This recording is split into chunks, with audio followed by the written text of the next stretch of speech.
Hello, ladies and gentlemen. My name is Matt. Welcome to the Sin Bin, the YouTube hockey channel where we talk about everything hockey. Can you smell that? That's the smell of playoff hockey approaching. That's the smell of hockey in general approaching, and I just cannot wait. I can almost taste it. Now, I get that a lot of you might not like the new playoff format, Carolina Hurricanes. But regardless if you like the format or not, I think that us as hockey fans should just be happy in general that we're getting hockey because I remind you, it could have been very convenient and easy for Gary Bettman to say, look, there's a whole situation going on. Let's just scrap the year. There's not going to be any winner. There's not going to be any playoffs. So I really do give props to Bettman. I get it. A lot of us like to boo him. But on this one, I'm actually going to applaud him because we are getting playoffs. Now, what this video is going to be about, we're going to be talking about the qualifying rounds. Just to give you guys a reminder, these are the 8 matchup that are going to play in a best of 5 series in order to succeed to the next round, the first official round of the playoffs. And those matchups are as follows. So we got the Toronto Maple Leafs against the Blue Jackets, the Penguins versus the Canadiens, the Panthers versus the New York Islanders, and the Hurricanes versus the Rangers. That's it for the East. And in the West, we got the Calgary Flames versus the Jets, the Oilers versus the Blackhawks, the Canucks versus the Wild, and the Nashville Predators versus the Arizona Coyotes. And I will do my best in this video to not call them the Phoenix Coyotes, which I have the habit of doing. Now, I guess I'm preaching to the choir because at this point, you guys know the matchup. So I'm just going to cut to it. I'm going to give my opinion on who I think is going to win each matchup. And I'll try to estimate in how many games because I think that's the more interesting part, seeing if they're going to win it in 3 games or if they're going to win it in 5 games. So without further ado, let's move on. By the way, again, I got to give props to Hot Take Hockey. I got their bracket from them, so I don't want to be like I'm plagiarizing or anything. I was just too lazy to make my own bracket. But without further ado, we got the Toronto Maple Leafs versus the Columbus Blue Jackets. Very interesting one right off the bat because the way I view this, these two teams are almost polar opposite. On the first hand, we got the Toronto Maple Leafs. The way I look at the team like the Toronto Maple Leafs is that they're very front loaded with superstars. Superstars like Austin Matthews, superstars like John Tavares, superstars like Mitch Marner. You might even throw in Morgan Riley. Now, the way I view the Columbus Blue Jackets, on the other hand, they don't have the type of stars that stand out. Yes, they do have Seth Jones, who I think in his own right is a very delightful defenseman. But when you look at their offense, they don't have the guys like Matthews. They don't have the guys like Marner. Sorry, I'm belching. I just ate. But they're very polar opposite in that sense. Now, who do I think is going to win? I think that regardless of who you think is going to win, I think that we can all say it's going to be a very tight matchup. So I will predict that this one will go in 5. And for the winner, I got to give it ever so slightly to the Columbus Blue Jackets. And for a few reasons. Going back to how I said the teams were built, the Maple Leafs have a lot of great superstars. But beyond those superstars, I don't see a lot of depth on their team. You know, if you go past the Matthews, the Tavares, the Marners, the so on and so forth, I don't see much depth. And that's really a problem because what happens if in the playoffs, Matthews decides to not show up for a game or Marner decides to not show up? I mean, who's going to pick up that slack? Then when you look at the Columbus Blue Jackets, they work more through a committee. All right. So if, say, for example, Cam Atkinson isn't on top of his game one night, maybe Bjorkstrand is picking up some of that slack. You know, if Seth Jones isn't having a particularly good game, maybe Zach Werenski. I think they're more of a balanced team. And oddly enough, while they might not have the caliber of stars that Toronto has, I do have to give it ever so slightly to the Columbus Blue Jackets. I know it's sort of a cliche because of Toronto's track records when it comes to the playoffs, most notably the first round, but I think if it's any indication, I got to give it to Columbus. And what to say about the coaching?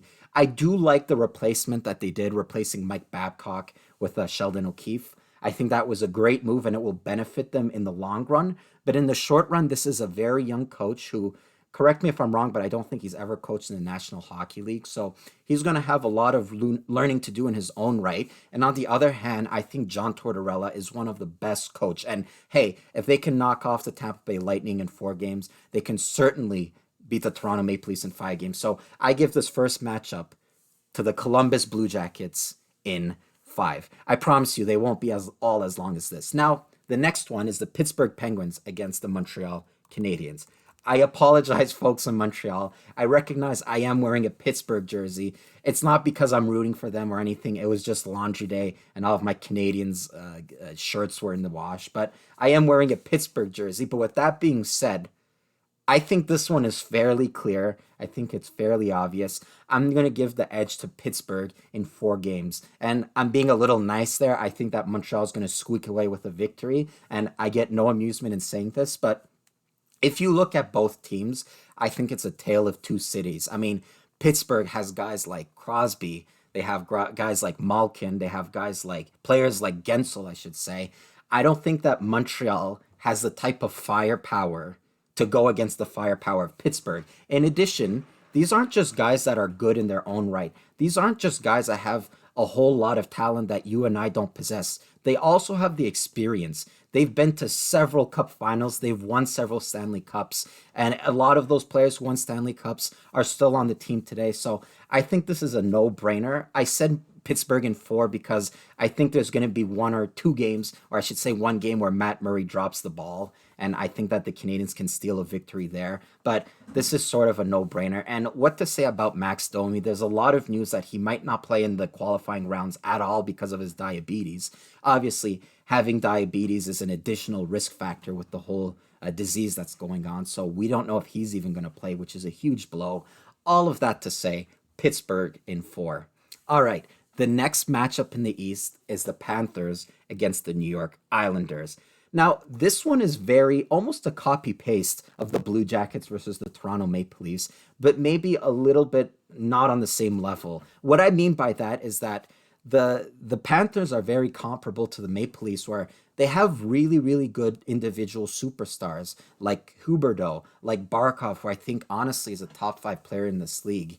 Ekblad, I don't know if he'll ever reach that stardom, but they have really good individual superstars. But beyond that, I don't necessarily see the depth in order to take off some of that slack if ever Huberdeau has an off night or Barkov has an off night. And when you look at the New York Islanders, they're sort of comparable to the Columbus Blue Jackets, who there's no one on that team who's going to really jump off the page. Maybe Matt Barzal, but the real coup de force of this team, the real specialty is how they're structured, their defense, and their coaching. Barry Trotz. With all of that being said, I'm going to shock you guys, and I'm going to give this one ever so slightly to the Florida Panthers. Something in my gut says they're going to just take away this series, and I give it to them in 4.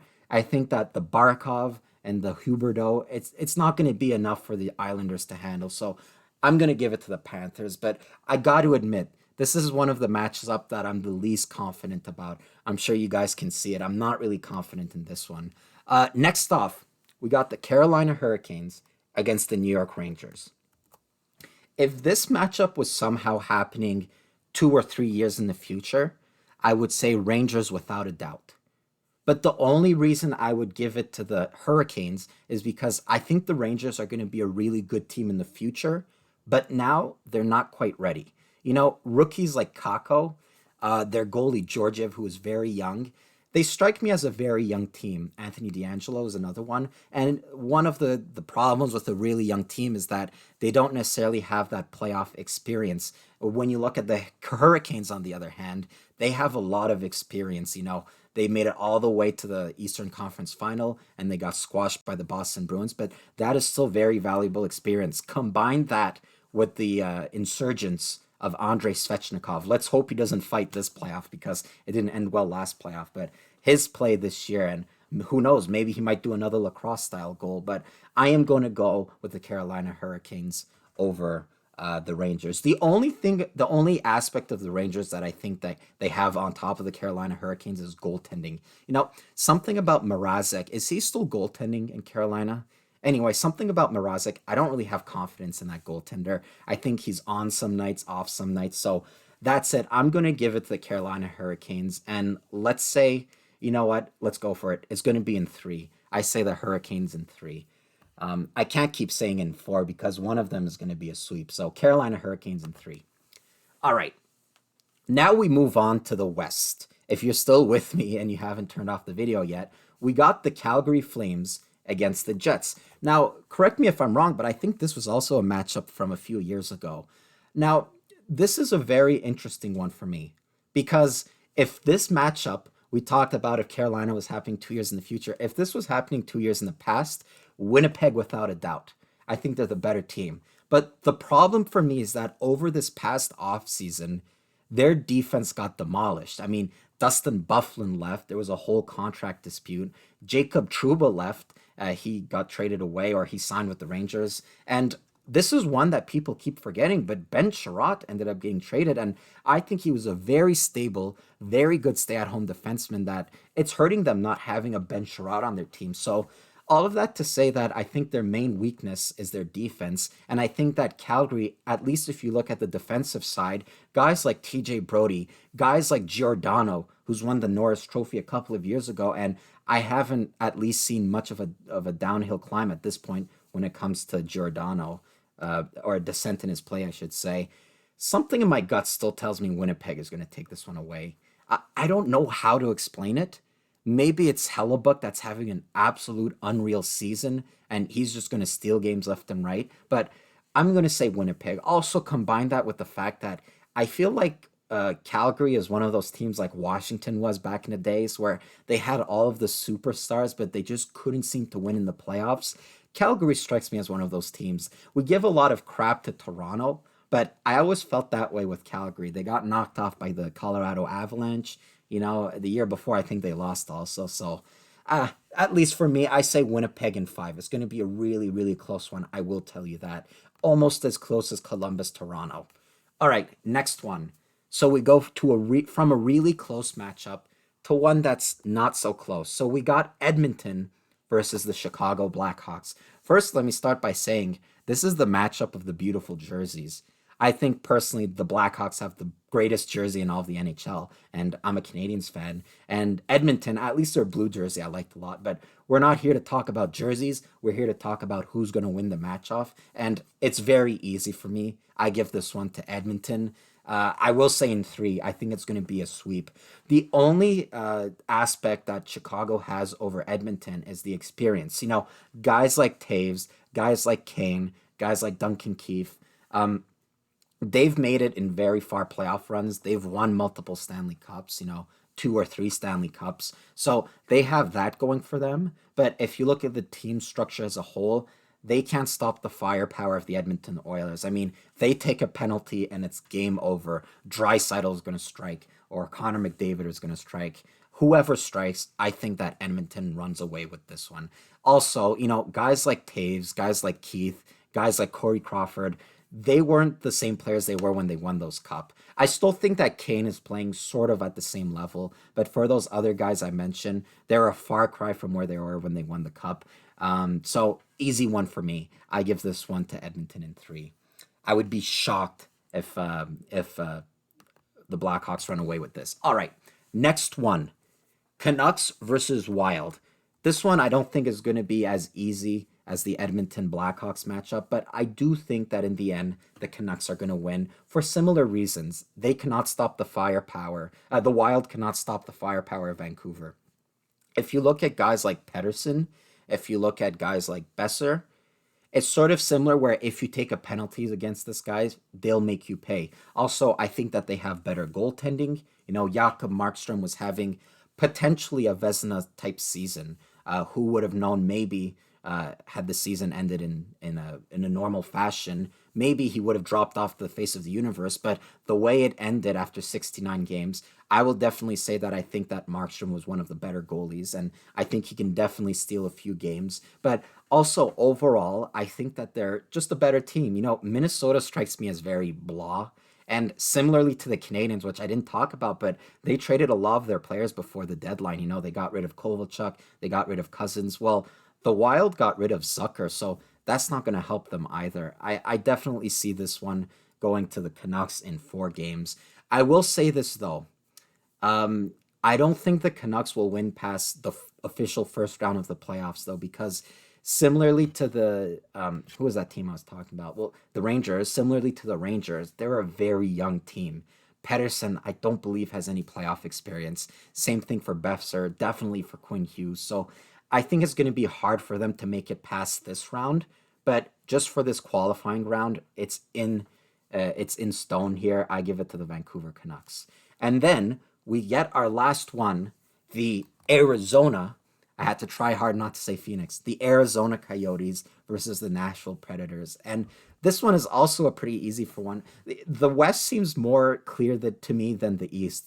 At least for me, maybe it might be different for you guys, in which case let me know. But for this one, I definitely give it to the Arizona Coyotes, and I will give it to them in 4 games. I think it's all about speed in today's game. And if you look at the Coyotes lineup, players like Hall are very fast, very hard to contain. Phil Kessel is hard to contain. Even a guy like Ekman Larson is a very slippery guy. And on the other hand, if you look at the Nashville Predators, they don't strike me as being as speedy. Yes, they do have Duchesne, and yes, they do have Arvidsson, who in their own right are very, very fast players. But I don't think they have the type of offense to go against the Arizona Coyotes. Combine that with the fact that Quemper, before his injury, was one of, or if not the best goalie in the NHL when it comes to save percentage. And, all of those factors combined, I love Rick Tocchet as a coach. I think he's very similar to Tortorella. Maybe not as flamboyant, but he has a very similar coaching style, and I think that's going to happen. That's going to help them. Nashville is one of those teams who I think their window is slowly closing, if not is already closed. They're a far cry from the team they were when they were battling the Pittsburgh Penguins in the Stanley Cup final. They're a far cry from that team. Ever since then, they've just been losing in the playoffs. They lost against Colorado a couple of years ago, which really shocked me, and I don't think it's going to be any difference against the Arizona Coyotes. I give this one to the Coyotes in 4. All right, what do you guys think? Take a look at the matchup. Let me know your predictions. I want to see them in the comments. I really want to see what you guys think. Am I wrong? Am I right? Do I have a bad haircut? Maybe all of the above. Please let me know. And also, follow me on Twitter. Follow me on Discord. The link is in the description. And we can always chat when the cameras aren't rolling. And also, if you have any personal email, you want to send me any video ideas, so on and so forth, make sure to contact me using my email, thesinbin1996@gmail.com. I hope you guys appreciated this video. And without further ado, my name is Matt. Keep your stick on.